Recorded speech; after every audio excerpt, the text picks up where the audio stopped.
Pelajar-pelajar Islam, adakah mereka boleh berhijrah boleh bermusafir ke negara-negara kafir untuk melanjutkan pelajaran mereka? Ya, seperti mana yang banyak berlaku ni.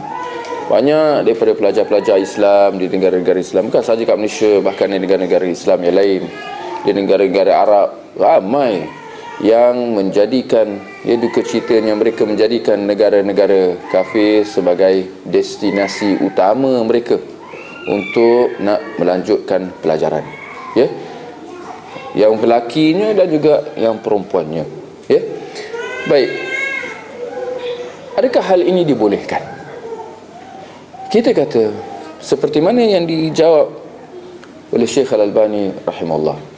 Saya melihat bahawa Syekh Al-Albani dia cukup tegas, dia cukup konsisten dalam dia nak mengajak umat Islam yang mana siapa yang tinggal di negara-negara kafir supaya pulang ke negara Islam, supaya berhijrah kembali ke negara Islam. Dia sangat tekan. Bahkan ramai yang bertelefon, oh dari mana? Oh, saya daripada Amerika, saya daripada Washington, daripada mana-mana. Syekh Al-Albani kata, semoga Allah menyelamatkan kau. Dia tak tanya soalan lagi, Syekh dah bagi nasihat dah. Semoga Allah menyelamatkan kau. Kenapa? Kerana bahayanya, kita kena faham, kerana bahayanya keadaan mereka yang tinggal di negara-negara kafir. Tapi inilah di masalah. Apabila sudah ada sebati, sudah selesa dengan cinta kepada dunia, mendahulukan maslahat dunia atas maslahat akhirat, ya, orang-orang yang kebanyakan yang pergi ke negara kafir ni antaranya lah untuk bekerja, ya. Jadi mereka mendahulukan, ya, nak mengutamakan nak mencari rezeki itu tanpa menitik beratkan tentang bahaya, ya, yang ada di negara-negara kafir ni. Kita kan macam ni lah. Kalau kita nak faham tentang bahaya orang negara-negara kafir ni, bahaya untuk tinggal bersama dengan orang-orang kafir, kalau kita nak bagi gambaran yang lebih jelas lagi, kalau kita nak berdamping dengan orang yang isap dadah, kalau nak berdamping dengan orang yang isap okok, bahaya tak? Kita kalau ada anak-anak kita pergi nak berkawan dengan menagih dadah, macam mana? Gerun tak gerun? Dari mana? Oh, saya pergi jumpa Ahmad bin Lawu, penagih heroin tu. Tak terkejut mak bapak tu? Oi, kan? Kau buat apa pergi ke sana? Kan? Bahaya tak bahaya? Kenapa bahaya untuk kita nak berkawan atau anak-anak kita nak berkawan dengan penagih dadah? Apa bahayanya? Kerana kita khawatir anak kita terkesan dengan dadah itu. Silap hari bulan anak kita juga akan menagih dadah juga. Sedangkan kalau kita lihat penagihan dadah ataupun hisap rokok ni, mudarat dia lebih kepada apa? Lebih kepada badan. Mudarat dia lebih kepada zahir, kan? Sakit dada lah, sakit jantung lah, ini semua penyakit zahir. Tapi kalau kita lihat antara penyakit zahir, penyakit badan, dengan penyakit jiwa ataupun penyakit akidah ada penyakit juga. Apa penyakitnya? Penyakit syirik, penyakit kufur, penyakit khurafat. Mana lebih bahaya? Jelas sekali penyakit akidah, syirik, kekufuran ini lebih berat. Kerana orang, kalau kita sihat, kalau kita sakit tubuh badan kita, paling tidak kita boleh masuk syurga lagi. Bukan syarat kalau nak masuk syurga ni kena sihat tubuh badan, ya. Tapi kalau nak masuk syurga, kalau tak sihat tubuh badan tak apa lagi. Tapi kalau jiwa kita rosak, akidah kita rosak, tersilap akhir bulan kita akan tergelincir masuk dalam api neraka. Maka itulah bahayanya kalau kita tinggal dengan orang kafir. Orang-orang yang rosak akidahnya, orang-orang yang ada sebesar-besar, sedahsyat-dahsyat, seberat-berat penyakit, iaitu penyakit kekufuran dan kesyirikan. Bagaimana kita boleh rasa selesa? Kita tak rasa selesa, kita rasa takut, tak selesa nak duduk sebelah orang isap dadah. Tapi kita boleh selesa duduk sebelah George mana-manalah, John ke Matthew ke apa-apa ke Simon ke, kita boleh selesa. Seperti mana yang kita boleh lihat ramai daripada kalangan masyarakat Islam. Kenapa jadi macam ni? kerana tak faham tentang bahaya yang ada pada orang-orang kafir ni. Apa bahaya yang jelas? Kita akan terpengaruh dengan fahaman mereka, terpengaruh dengan cara mereka, terpengaruh dengan adat mereka, akhlak mereka, seperti mana yang kita lihat yang berlaku di kalangan orang-orang Islam yang ditinggal di sebelah sana. Apabila dia bersin je, contoh mudah, hacu, excuse me, pandailah kau excuse me, alhamdulillah. Ini contoh mudah. Tapi bagaimana, ini sebab ini masalah penyakit ni, penyakit jiwa, penyakit akidah, satu yang tak nampak, ya. Apa yang mungkin kita boleh nampak dia punya kesan-kesan dia, tapi dalam otak dia, dalam jiwa dia, kita tak nampak. Bahaya. Bagi sejauh mana kegelapan tu kita tak nampak, ya. Berbeza berbanding dengan penyakit orang, ya, apabila kawan dengan penyakit dadah ni. Jadi kembali kepada belajar, sama juga. Kalau kita dah faham tentang bahayanya pergi ke sana, tak kira untuk apa, belajar ke, nak bisnes ke, kita kena ambil kira tentang bahaya tu.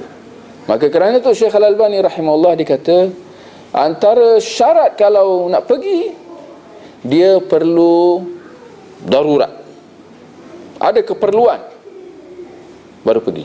Kerana tak ada keperluan, benda tu haram. Dan kaedah mengatakan ad-darurat tubihul mahdhurat. Kalau ada darurat, baru benda yang haram jadi halal, harus. Kalau ada darurat. Maka begitu juga kalau nak pergi ke negara orang kafir, untuk nak bekerja ke, untuk nak belajar ke, untuk bisnes ke, perlu ada darurat. Itu satu. Yang keduanya, Syekh Al-Albani kata, perlu orang itu dikena ada ilmu pendinding dia, yang mampu menahan, menangkis diri dia daripada syubhat syirik, kufur orang-orang kafir ni. Maka apa pendinding dia? Oh, dia kena pakai tangkal azimat. Bukan. Kita kata pendinding dia kena ada akidah dulu. Dia kena faham akidah dan dia kena faham ibadah. Dia kena ada akidah. Dia kena ada kefahaman tentang agama Islam itu. Ya.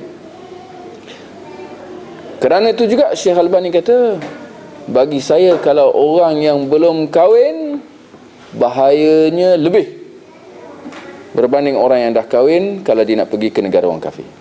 Maka kerana itu Syekh Al-Albani kata, kalau orang muda-muda ni dia kena kahwin, dan kalau dia nak pergi untuk belajar, dia kena bawa isteri. Mengenangkan bahayanya kat sana. Bukan sahaja bahayanya kekufuran dan kesyirikan, bahayanya juga bahaya apa? Zina dan seumpamanya. Kerana zina macam benda halal. Ini orang-orang golongan yang tak kenal apa tu halal, apa yang haram. Orang golongan yang seperti haiwan, seperti mana yang disebutkan dalam Al-Quran, ulaika kal an'am bal hum adall. Mereka ni seperti haiwan, bahkan lebih dahsyat. Maka kerana itu dia perlu ada pendinding. Maka perlu ada darurat, keperluan. Kalau dia nak pergi belajar, dia kena belajar satu benda yang diperlukan oleh umat Islam, yang mana tak boleh didapati di negara Islam. Dia nak belajar ekonomi ke, engineering ke, diperlukan tak oleh umat Islam? Apa hukum ilmu-ilmu ni? Ilmu kan ada dua, ilmu fardu ain, fardu kifayah. Jadi fardu ain tentu sahaja dipelajari di negara Islam, ya.